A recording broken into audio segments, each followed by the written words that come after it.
question is, if you could travel back in a time to meet anyone in your family history, whom you would most want to meet and why? That's a very interesting topic.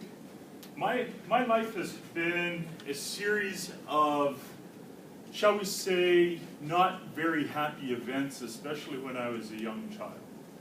By the time I was 4, both my mother and my father had passed away. And so you're asking me, who would I like to see? I would like to see them both, actually. Right? My mother. My mother is was one of the shortest people in my family. She was only 6 feet tall. My mother, she was also the youngest of 13 children.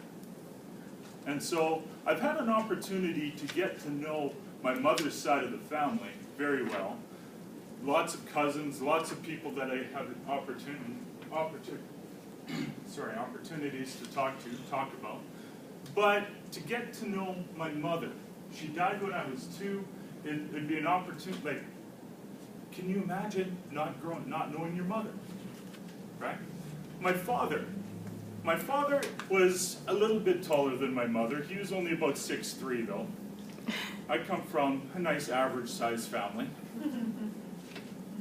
I've learned some very interesting things about my father. People in my family, obviously if I was 4 when my father died, I didn't have a chance to know him. But I've learned that my speech patterns are like him. Is that strange? I don't remember, but clearly I learned to speak like him. But one of the most amazing things that I have learned about my father, it happened 4 years ago. 4 years ago, I saw a card that my father had written to my grandmother, when, obviously, years before I was born.